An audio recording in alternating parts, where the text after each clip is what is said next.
A little earlier in the show, we talked about motives, right? But I want you to try this one on for size as a motive. I'm not ready for court.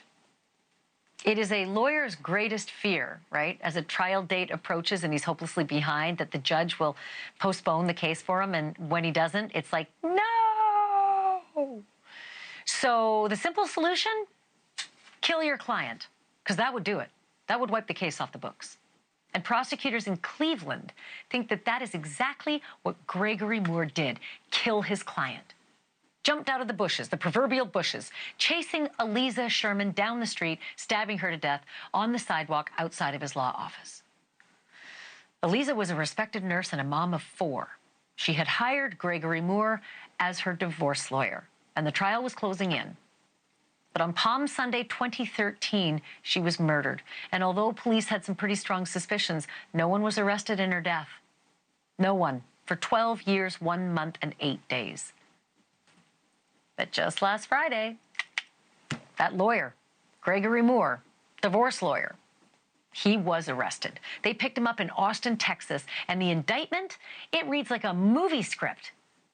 Allegedly, on the last day of Aliza Sherman's life, her divorce lawyer, Gregory Moore, texted her, "Come meet me at the office at 4:30 p.m. And remember, this was Palm Sunday, so nobody's around. Aliza's case was messy, and she really wanted it to end. Allegedly, her lawyer disconnected his cell phone from the cell network and did not reconnect it until after Aliza was dead. Police say that lawyer swiped his card key at the office building to give himself an alibi, but never went inside. They also say when he knew Aliza was waiting outside, either he or an unknown co-conspirator, attacked her, chasing her down and stabbing her 10 times. Yes, the arrest was a long time coming, but Moore was on the radar of investigators for years.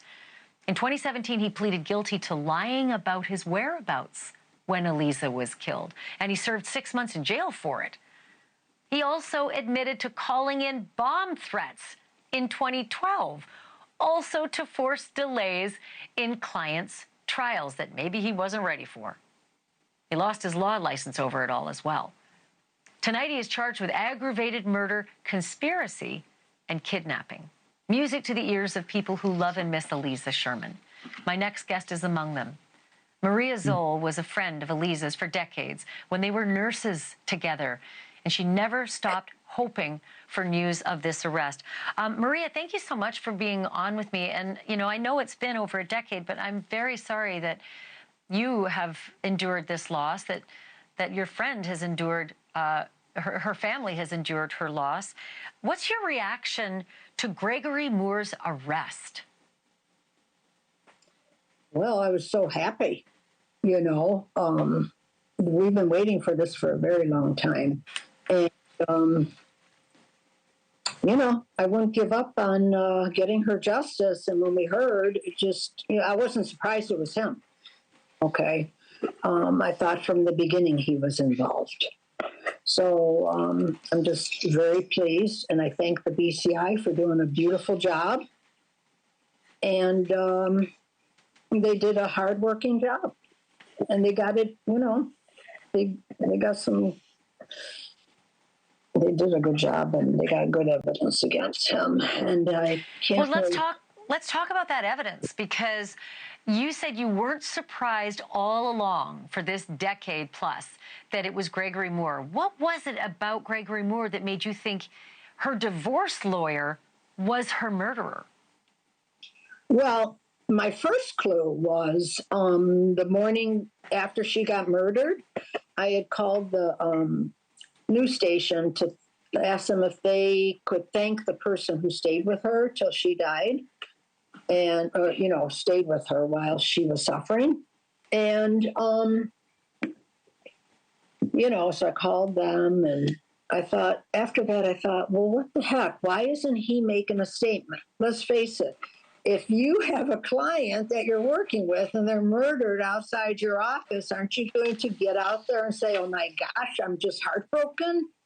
I can't believe this has happened to her. You know, I mean, no statement. And to me, that was bizarre. And her husband made no statement. So that, that was my first clue, was him. And then it proceeded, where they were talking, they gathered evidence, and he had not,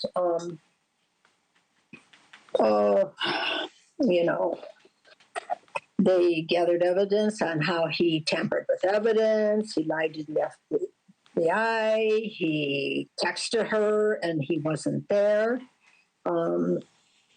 And I'm thinking, how could he be getting away with this long? How could you? Can I ask you? I want to ask you about the husband, because as I understand the story, Aliza was in such a bitter divorce, and Greg Moore is her lawyer.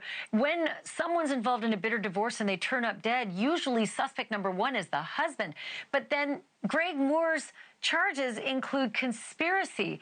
Is there any thought that there was a conspiracy between an ex-husband and a divorce lawyer? Is there any thought that the ex-husband had anything to do with this? Well, that was our thought.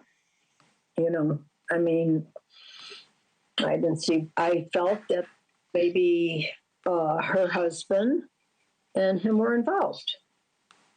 I'm not going to accuse anyone, but that's, why would the lawyer just do this?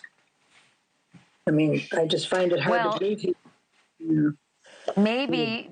I don't know if the motive for murder is I'm not ready for trial, so I'll just kill the client and get this off the docket. It just seems incredible. But, the ex-husband died, so it's not as though he can be brought to trial at this point. But do you know how Aliza's 4 kids feel about, A, the arrest of Gregory Moore, and B, the suspicions that it might have been Aliza's husband, who might have been a co-conspirator? Well, I have not talked with them where I could say how they feel right now. I'm sure they're going through a lot. I think everybody thought that her husband was involved, so that's not an uncommon thought. And it's been very difficult to think that, but it makes sense to everyone. Here we are 12 years later, and finally an arrest. Do you have any idea what took so long to make an arrest? Well, yeah, I have a problem with the 12 years. The BCI got the case about 4 years ago, and they've worked very hard on it, and they've been able to get this arrest. I don't understand what happened the other years. From what I did hear a while ago is that Cleveland had refused help from the BCI all that time. So I don't know, I could only go by what I heard, but why the BCI wasn't allowed to help, I don't know. So I'm thanking them. Well, they're doing a well-done job. I certainly am hoping for justice for Aliza, for you. She was such a dear friend of yours. And then for Aliza's children and other family and friends of hers. It's been a long time coming. We'll keep looking at the case, and we'll pray for justice for you. Thank you so much for being here, Maria. Thank you. Thank you so much. We will get justice. We will get justice. And we'll follow the story. Thank you for watching. Subscribe below and download our NewsNation app right now on your phone, and you will get fact-based, unbiased news for all Americans.